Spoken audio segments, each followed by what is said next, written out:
So, as I mentioned, Dr. Stanley is an expert on fascism, so I want to start by asking you, what are your thoughts on the Modi regime? What are your thoughts on the persecution of minorities, just like the biggest hitter straight out the gate?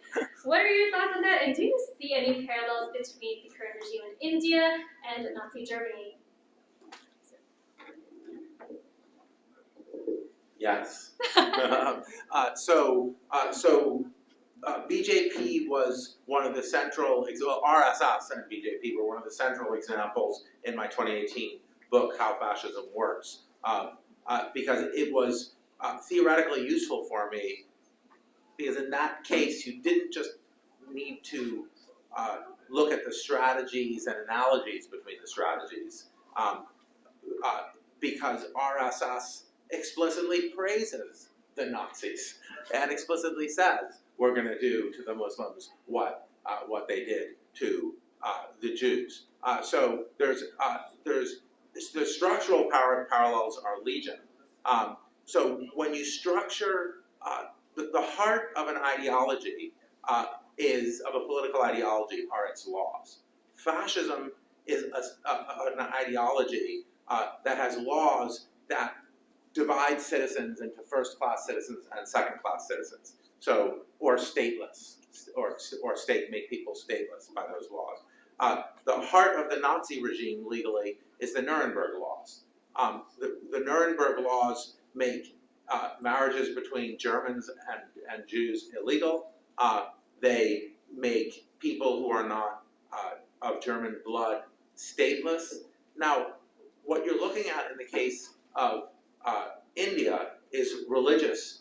The basis of their fascism is religion and not race. However, when you look at the CAA and the National Registry and you put together what they're doing, it looks like they're going to strip the citizenship of possibly hundreds of millions of more than however many Muslims don't have citizenship and declare them stateless immigrants, which is exactly the tactics of Nazi Germany. So you could go on with the parallels I was just given before the talk. The beef bans and the bans on kosher meat, but we've got we have we have the right. So you couldn't. I'll stop there because you could the ideological parallels, not just the parallels in reflected in the legal system, are a pure mythic path, where you say in the past it was just us, we were the Germans, and then all these people came in. The Jews came, and then they were bringing all these other people in. And Hitler's railing against the immigrants and the loss of the purity of German culture.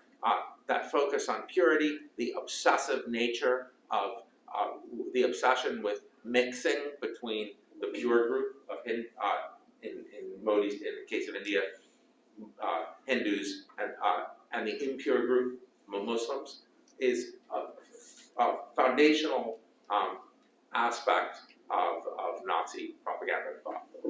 So, Suchitra, let me turn to you now. I think that the ideology has been around for like a century now, but we've never seen it as powerful in India as we do right now. So, Akashi had mentioned this briefly, but can you expand on how Hindutva has impacted India as a democracy and its democratic institutions, be that the media, the judiciary, and the entire legislative system as a whole?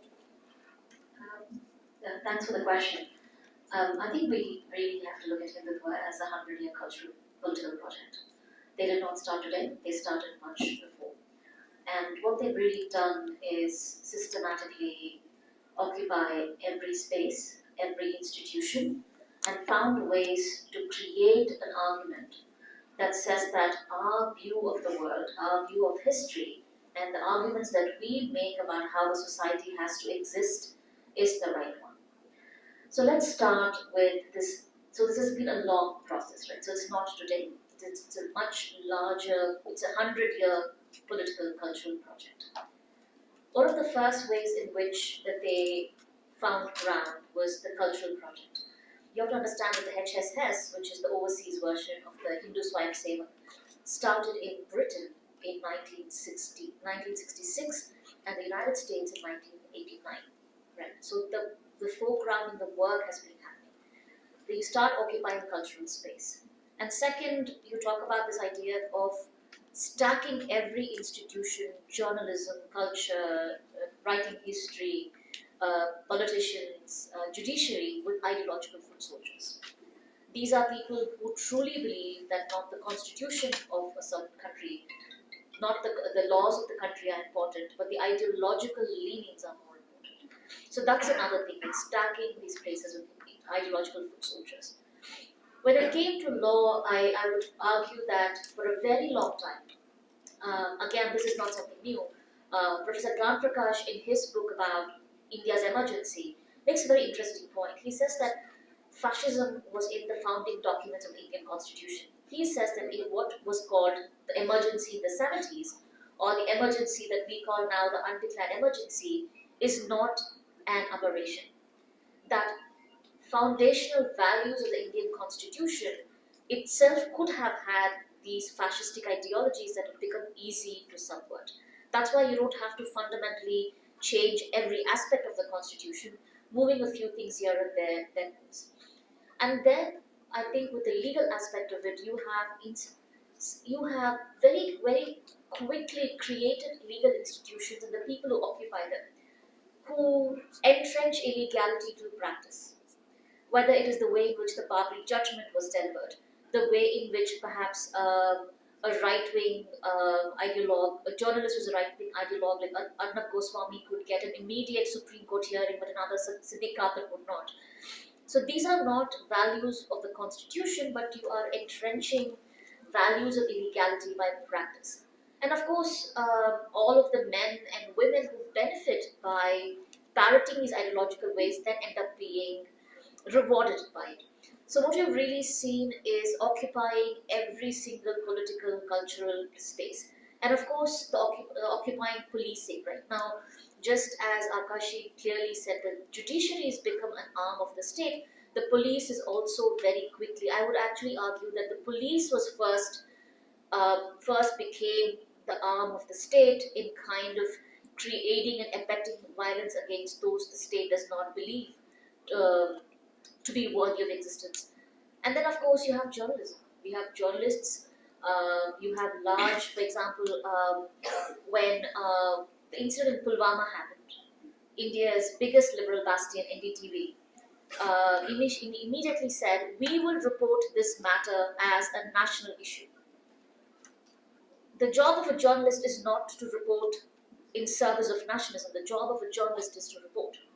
So if India's most liberal secular news platform went on to publicly acknowledge that they would report anything to do with Kashmir or Muslims or minorities as a national issue, but not as an objective issue, then in that sense I think we've kind of cleared the ground to make their version of history, reality and truth the basis. Just a quick comment, because we're supposed to be drawing analogies between Nazi Germany and India. What was just described is a great description of Gleichschaltung, the takeover of the institutions by ideologues. So I actually want to pick up on a thread that you mentioned, which is how the Hindu right in the United States has had its presence for a while, and I'll just direct this question to you, Azad. So how is the Hindu far right, like what is their presence here in the US? What does it look like? And what's their agenda here, and what's their impact? I know that's a multi-layered question, but just like, yeah. Thank you for having me. So it's the background of Hindu far in the US. It's like you can talk about the 60s in the UK, 70s and 80s and in the US. But as Suchitra said, this project started like 100 years ago, and people were here before that. But I need to mention that a lot of this goes back to this Indira Gandhi moment.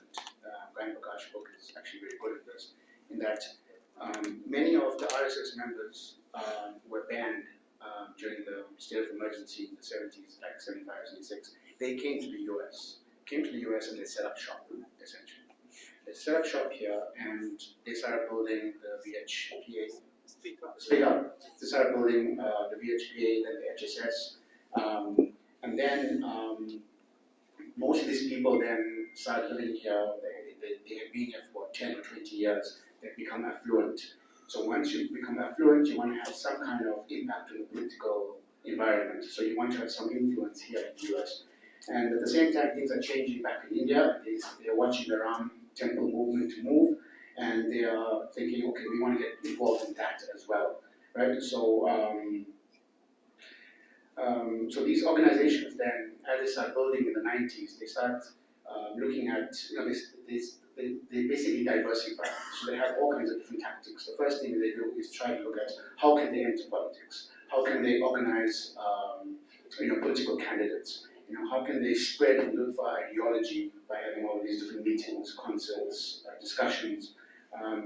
They also look at essentially, like think about, when Babri Masjid was taken down, the overseas BJP, one of their main goals was to protect the brand of India, right? So that was one of the main things. So that has now been taken over by someone like Hindu American Foundation, right? So what they cleverly did was that they marketed themselves in India as being Hindu, and they marketed themselves here as being Indian, right? And when Modi came in 2014, we talked about the Gujarat model, and everyone was like, okay, let's get behind the Gujarat model. Many of the mainstream media organizations went and supported that model.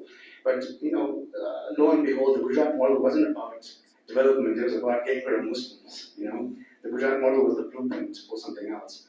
And, when Modi came in 2014, after he became Prime Minister, what he said was that I want you, right? I want you, Indian Americans, therefore Hindu Americans, I want you to be my representatives here. He told them very specifically, defend me, and I'm going to develop India.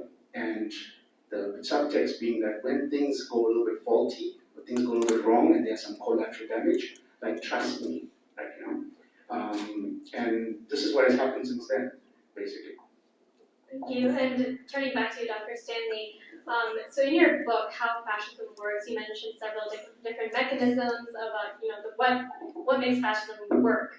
And so there's two that stood out to me, especially in relation to the Hindutva context. Those two being the mythic past, like you mentioned, and this narrative of victimhood. So can you explain how those two things play a role in the Hindutva narrative? Great. So the core propagandistic vehicle of fascism is great replacement theory. Its sort of foundational document is Madison Grant's 1916 book, The Passing of the Great Race, who worries that Nordic whites will be replaced in America by immigrants who are not Nordic whites. This book deeply influenced Hitler, and it becomes and great replacement, the replacement of the pure Germans by foreigners, engineered by Jews and liberals, becomes the central theme of Nazi propaganda. I don't need to tell this audience about this theme in Hindutva ideology. So what you do is you stress the greatness of the past. It was just pure Hindus, and then they're being replaced. And who's engineering a replacement? The liberals. The liberals in the European context would be the Jews, but liberalism, the Nazis said the Jews were behind liberalism. Because the Nazi ideology says national identity is the most important thing, the purity of nations. And Jews foment this idea of liberalism that says that we're all alike and we should have states that are secular. And so you target liberals for bringing in immigrants, and you raise panic about replacement. So that's victimhood, the mythic past. But India appears in a number of chapters. So,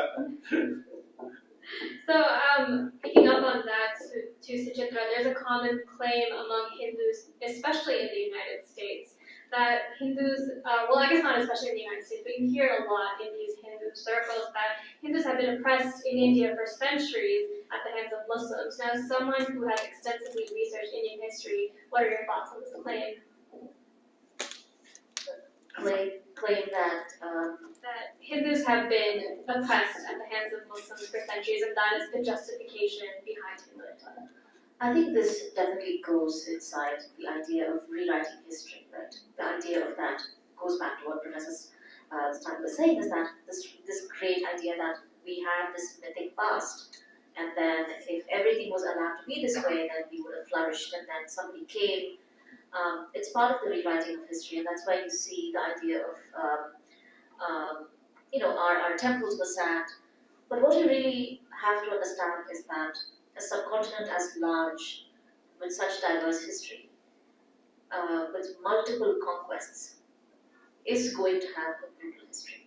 And it's not whether the king, it's not so much the religion of the king as much as the socio-political conditions of that very specific moment that has to inform us.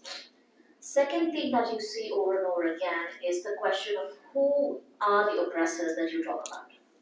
Right? India, this Indian subcontinent has had many different kinds of kings. You had you have a feudal system, but specifically when it comes to the Mughal rule in India, it is depicted in a very specific way.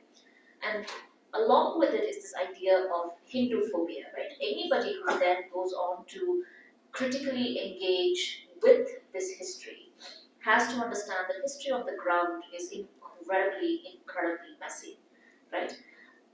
Which means that I remember having this conversation with one of the professors in India about, for example, about the Kirti excavations in the south of India, and he said something interesting. He said that the reason why the Indian subcontinent, the colonization of the Indian subcontinent happened because the rule of the local ruler was so brutal that for the average peasant of the land, it really didn't matter who was ruling them. The oppression was across. When you say oppression, India does have a huge community of people who were oppressed as a part of it. But the oppression is not, and I think we need to be very critical of that. The second, of course, is the idea of Hindu phobia, which then means that any critique of Hinduism, its caste structures, challenging history and historicity of these claims, then becomes immediately transformed into Hindu phobia, right? That Hindus are targeted because they are Hindus. A person might be targeted for multiple reasons. That is when the intersections of caste, class, race, religion, in India of course it's caste, religion, gender, which hierarchies you face, and this is a complicated question. And the second thing is that you have to understand, and again I'm quoting a friend, he said that these films about Bahubali or others that talk about mythic grand past, or even the Ponniyin Selvan, the idea is that every age is a golden age for people who benefit from plunder. And it's a terrible age for those who have to be mined for oppression. Is this the golden age? Yes, probably this is. New York has the most number of billionaires. But what is the cost? The cost of an average working person is you work an hour and you barely make $15. So is this the golden gilded age? Maybe for the billionaire class it is. But for vast majority of people, it is not. So I think we really need to go back to understanding history in a very specific context and challenge what it means to rewrite history. And I think that is incredibly important. Challenging the rewriting of history and going back to good historical writing, which I feel has been hijacked for a while now. Not recent, but for a while now. Absolutely. And so Azad, turning back to you, so all this propaganda that the Hindu far right in the US relies upon, it has this structure to it. What is that structure? What are their tactics modeled off of? Because they're relatively, in the grand scheme of things, they are a newer lobby, would you say? Yeah, absolutely. You're asking me essentially who are Hindutva's like buddies and allies? Yes, basically. So that answer is quite simple. It's the Israeli lobby, right? And this has been going on for quite a while. It's also a very important, to me, it's a very important discussion and a very important aspect because it also explains a number of things that have happened. It explains the rise of the India-Israel relations over the past 20 years at least, and how it has accelerated in the last 10 years. It explains the brazenness of Hindu Americans today, especially with Hindu supporters in the US with things like bulldozers and stuff, would not have done that in the past. The third thing, it explains to some extent the CAA, it explains 370. It also explains things like the propaganda coming out, what Suchitra is talking about, and including things like Kashmir Files, right, including Pathan. These are propaganda models also being borrowed from somewhere else. So from the early 90s, Indian Americans reached out to Jewish Americans, and they reached out to them, and specifically Zionist Jewish Americans, not all Jewish Americans, reached out to them and asked them for support and help in terms of trying to learn how to work the system. So it was Jewish Americans that essentially taught Indian Americans, Hindu Americans, to lobby on Capitol Hill. It was Jewish Americans that taught the same lobby groups how to organize political action committees. This is how you raise money and you platform a certain candidate and you get rid of another candidate. Their work was so close that they even arranged internships for Hindu Americans. That's how detailed, how close the relationship was on Capitol Hill. The other thing is that it was the ADL. We talk about Hinduphobia. Hinduphobia only became a label, a classification on the FBI's hate crime list 10 years ago. It was the Anti-Defamation League that helped Hindu American Foundation to get that. And now the Hindu American Foundation basically pushes and exaggerates, those numbers essentially. So basically, what they've done is that they've tried to carbon copy, how the Jewish American community works. They look at the Jewish American community and they see an affluent community overall, which has an outsized kind of influence on politics, right? They forget about the nuances, forget about everything else, but this is how they want. This is what they want to emulate.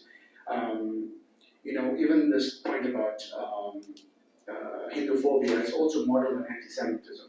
So if you mention anything about Hindutva, basically you are anti-Hindu. Where did they get that from? That's essentially a Zionist tactic also. So many of these things are borrowed from the Israeli. First, not all Jewish Americans, and secondly,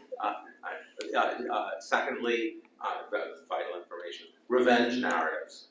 Revenge narratives you really need to pay attention to, because another topic I work on, I'm a philosopher of language, is speech, and my newest book coming out next year is on hate speech and genocidal speech. Revenge narratives are predominate with genocidal speech. Ukraine. Look at what Putin said about Ukraine. They're doing a genocide of ethnic Russians in Ukraine. Revenge. The Germans said motivated invading Poland by a supposed violence against ethnic Germans. Revenge narratives are very dangerous predictors of mass violence. So I'm glad you bring that up because it's a very stark contrast to. Oh, thank you. Oh yes. Quickly repeating the phone number for those of you who have questions. It's 646-450-7746. You can go ahead and text your questions there. Again, it's 646. Just 450-7746. Okay. It's also up there if you'd like to see it. So I'm glad you bring up the revenge narrative things because it does paint a picture of this group behind the propaganda as being weak somehow. But on the flip side, you also see this narrative of superiority and strength. And how does that concept play into Hinduism as well? How do these two things coexist? That's a great theoretical question. I mean, dominant group victimhood is at the center of fascism, and God is the dominant group whining. So you have this exact thing we had, Viktor Orban said the most persecuted group in the world are Christians. You find this everywhere. Look at the United States with white Americans. You can ask your question about each of these. I'm stalling to give the theoretical answer of why. You need, you are in fact the dominant group. You are in fact the dominant group. And yet, when you're pushing people to action, the goal of propaganda is to push people to action. You need some story that justifies that action.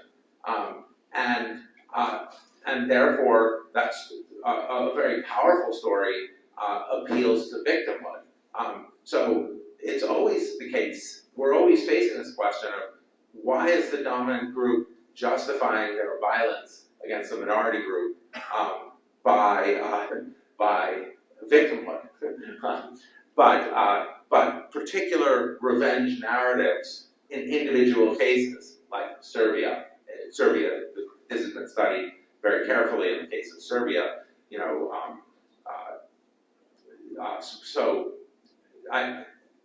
but the general contradiction, the structure of the contradiction you're talking about exists in a lot of places, like immigrants are lazy and they're here to steal your jobs. That too is a contradiction of the same kind, but yeah, dominant group victimhood is a concept that really needs to be centered and studied.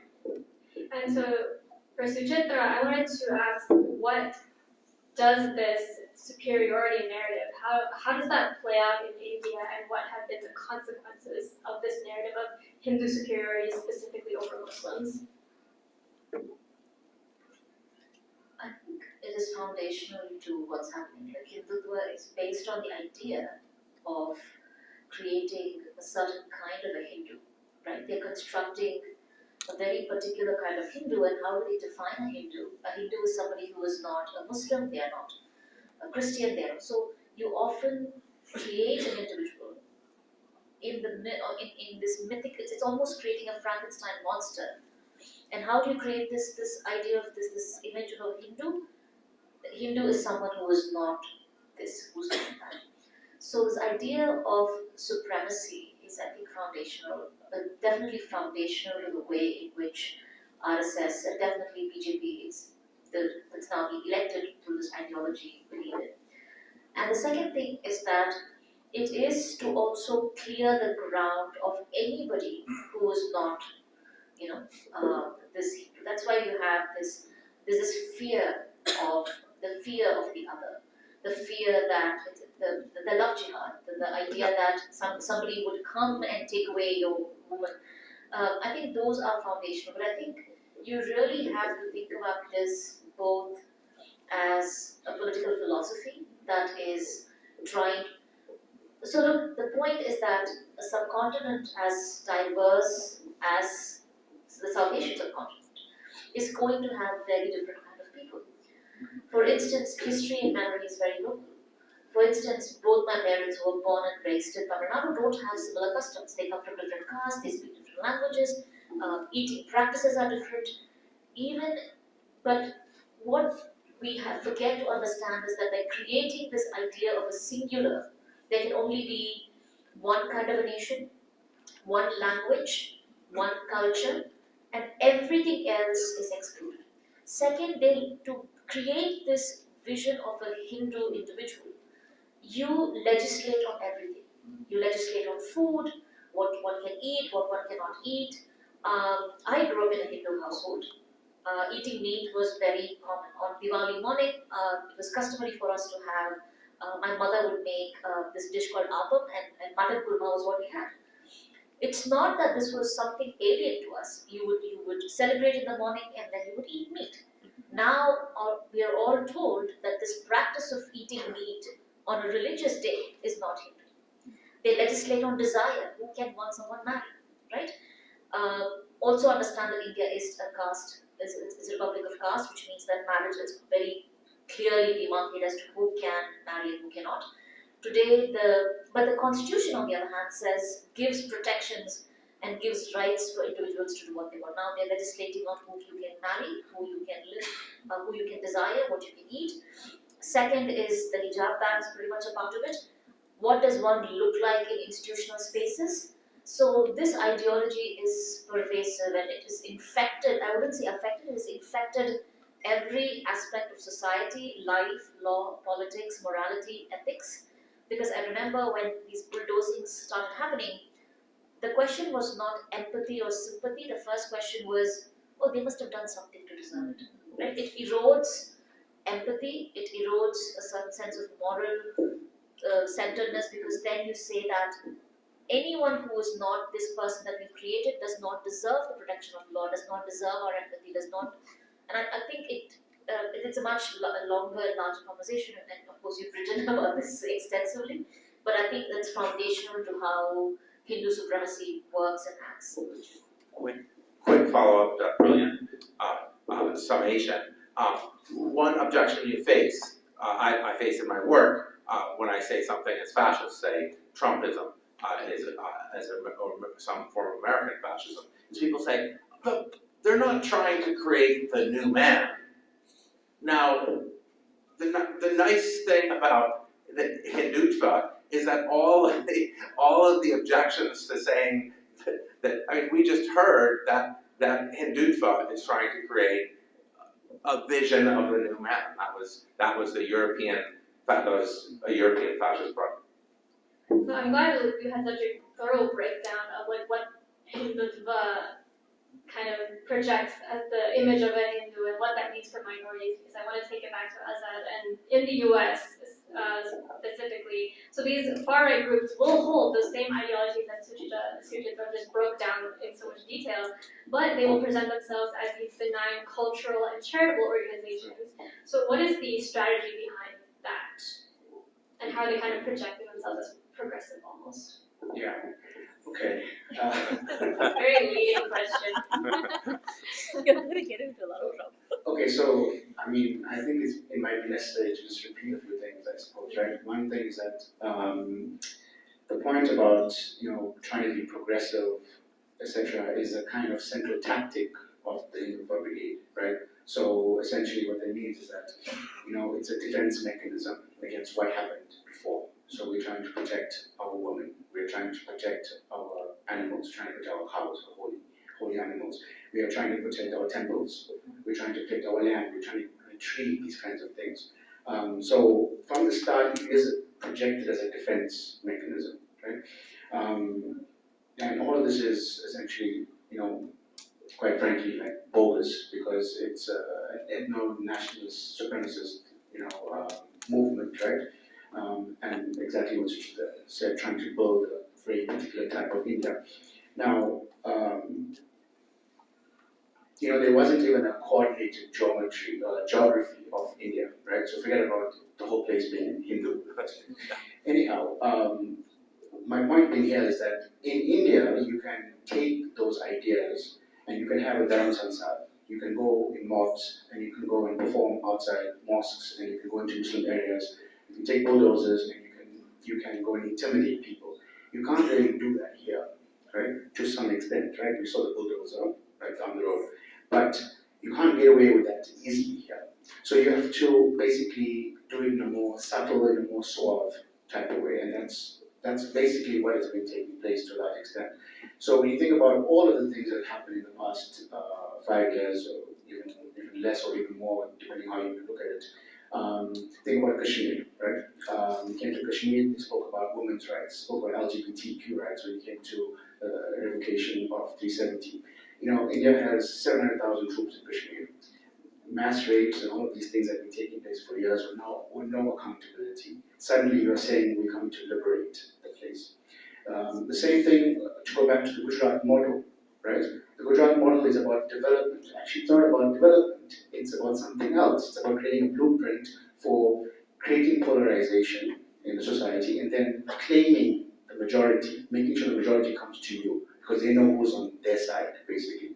Then there's other things like talking about, development again, and corruption, these kind of words, which just means, punishing people, right, who don't stand up or don't follow the status quo. So these kind of things are happening quite consistently. The difference, I think, is that these tactics are not new, right? India is not a very original state, unfortunately. Unfortunately for us, as in for us looking in, or people who are trying to fight back, the US government went into Iraq talking about democracy, bogus. The US spoke about Afghanistan, liberating women, bogus. These things are not new. So it means that younger people are able to pick up on these things faster, right? Because they can identify it. Now, the other thing about this is that this also means that Muslim organizations here in the US, right, have to be very careful about who they work with. It doesn't have to be only Muslim organizations, it could be any organization, right, in terms of fighting back fascism. So, an example for that is, for instance, is the ADL, right? The ADL was formed in 1913, right, and it was about protecting Jewish rights.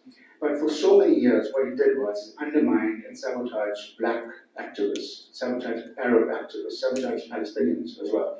And so they presented themselves as a progressive civil rights movement, but they were not. But it took so many years, right, until maybe 2 years ago that organizations came out and said, hey, this is a bogus organization, this is actually a supremacist organization. So what that means is that the work is not about just saying, oh, Hindutva is bad, Hindutva is bad. It's about also finding out the coded stuff that's taking place. Because it's not just about the Republican Party. It's also about people who are within, the Democratic Party, right?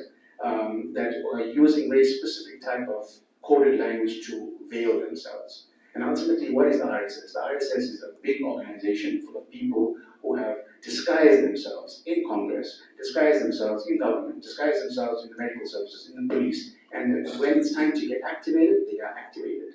And that's what's happening here, basically. Just because I just want to stand up for India for a moment. India has some novel moves, the very powerful one is calling any criticism of Hindutva, calling themselves anti-colonialists. And that was a great, that's a very powerful tactic, and calling anything that is Muslim, colonialism. Israel did that also.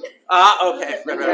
Israel claimed itself to be an independence movement after Britain helped them create Israel. And then they said we are decolonizing. Oh, right. Yeah.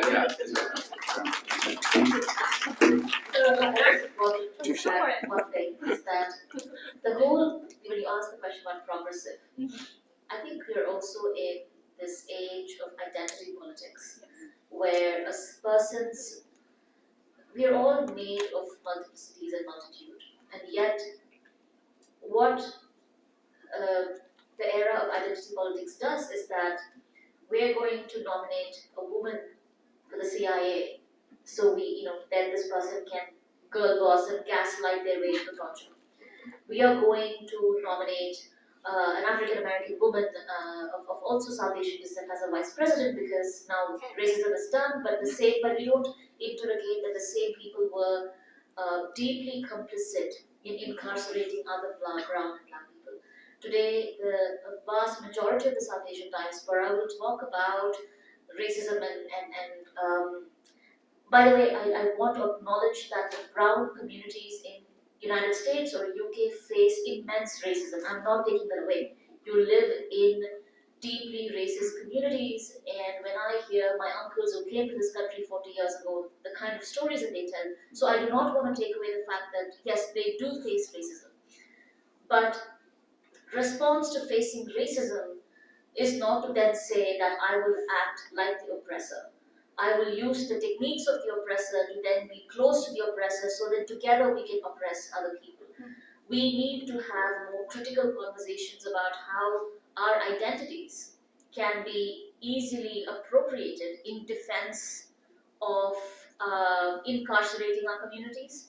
We saw this with Prevent in the UK. We saw where our own communities were then used for purposes of surveillance. So I think we are in this place where I think everything has, it's like identity politics is the first OG TikTok filter, man. Like you really don't know what's happening.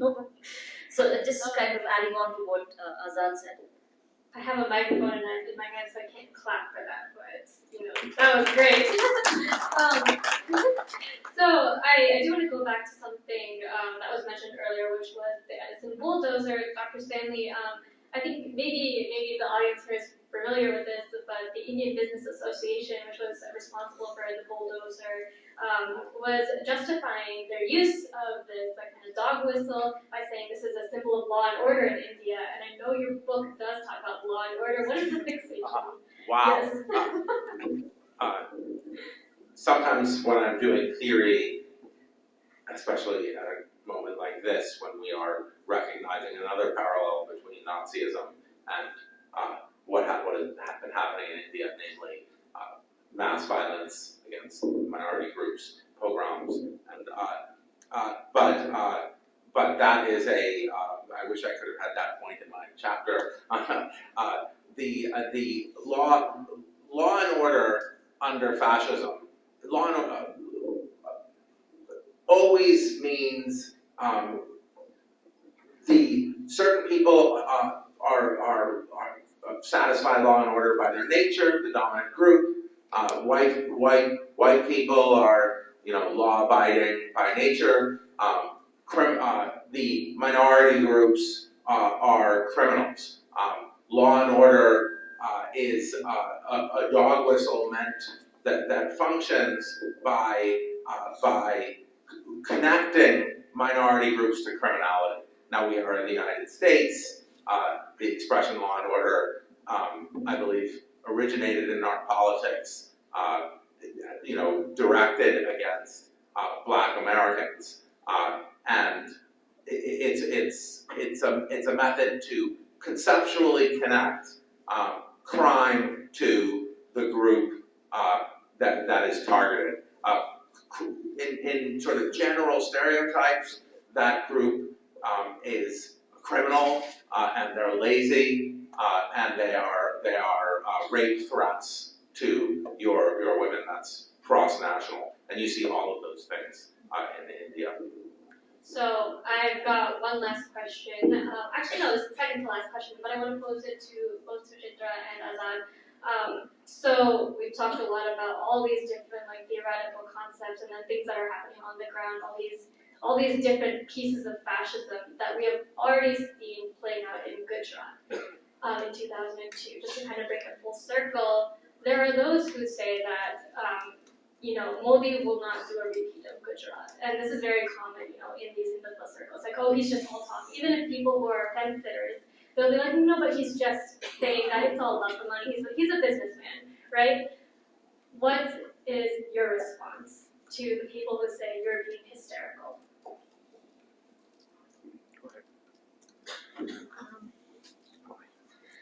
I just want to remind everyone that another very famous professor at Brown said that Modi coming to power,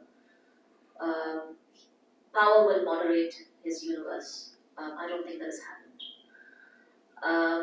I think at one point in time, some of India's biggest intellectuals, at least public intellectuals, all said that power will moderate Narendra Modi. Let's give him a chance. And that's not the case. We know statistically that organizations like Human Rights Watch and many, many others have now given us data that tells us that collective public violence or lynchings did go up. We have the numbers for it.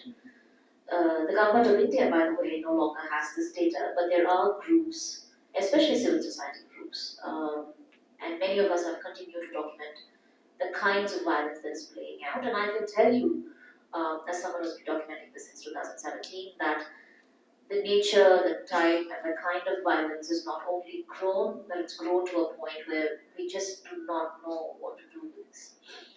So it's not just lynchings. Now we have many pogroms. We have violence can also happen institutionally. We saw this in Assam. For example, we don't even know what's happening in Assam in terms of the dispositions. So we are manufacturing statelessness, they are manufacturing dispossession. Violence is no longer, so you see a shift in the kind of violence. As soon as Modi came to power, what happened was that you had something called collective public violence, in which individuals were given immense impunity to create violence on the ground, which is what you saw with the lynchings. This, along with the cow rakshas, then took on law into their hand, where almost anybody that they thought does not deserve to live can be targeted.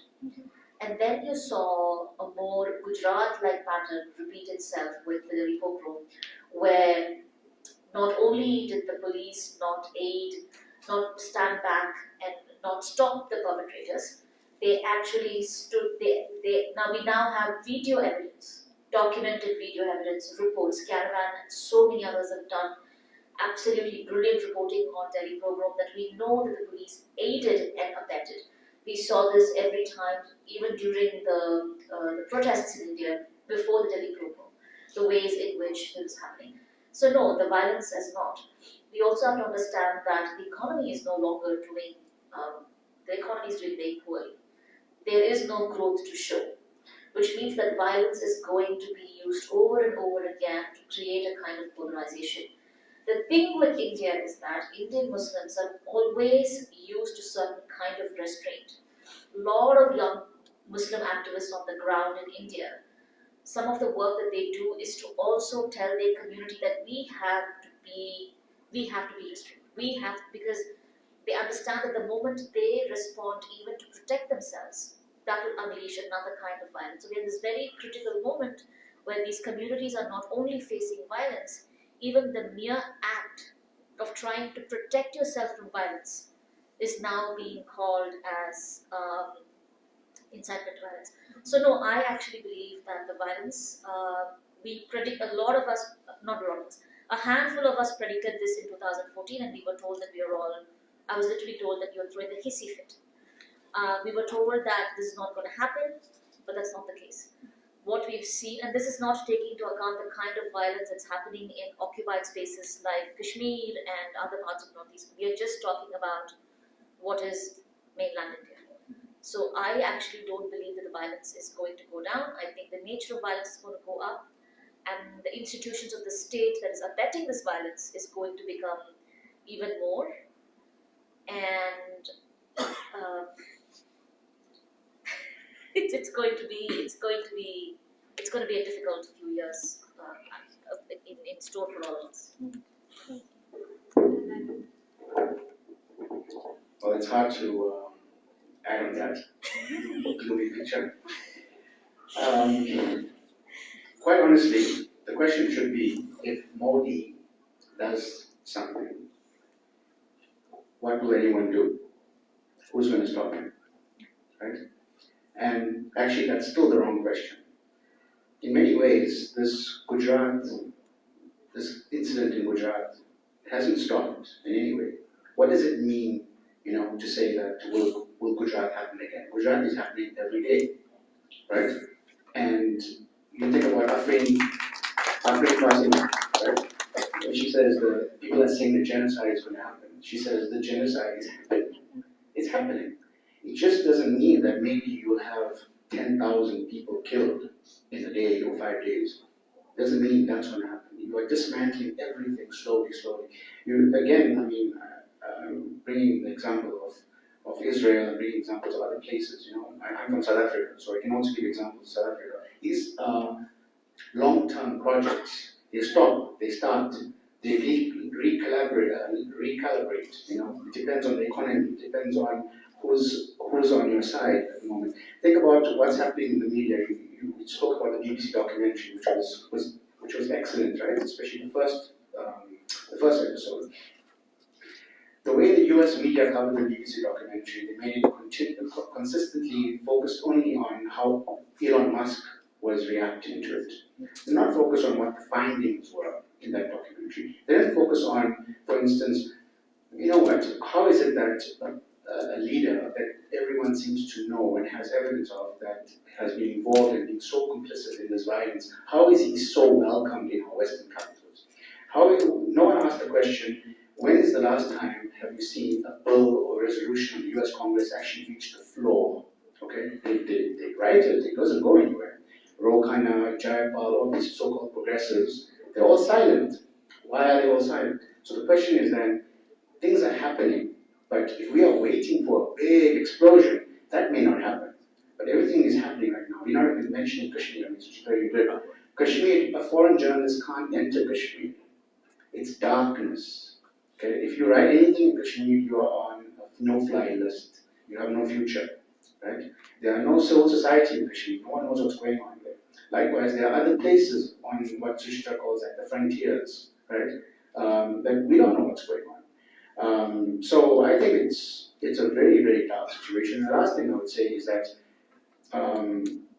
you know, Donald Trump came into power and he instituted these so-called Abraham Accords. And I know this might be a little bit like tangential to this conversation, but it's not. He created these relationships between Israel and the Arab world. It opened the floodgates for India to become closer to Israel and to become closer to these authoritarian states in the Middle East, which means that there's no accountability from the so-called Muslim world either, because everyone's in it now. Everyone's creating an ecosystem in which they are investing in each other. Okay, India owns Haifa Port now in Israel. Okay, what does that mean? Indian flag flying in a place where there's ethnic cleansing, in 1948. This is what everyone's investing in each other, and there's no way of dismantling it easily now. But it also means that we can understand what's going on. But we can't be talking about waiting for something big to happen. I think that has to stop. Appreciate it. Big round of applause for our panelists. Thank you all so much.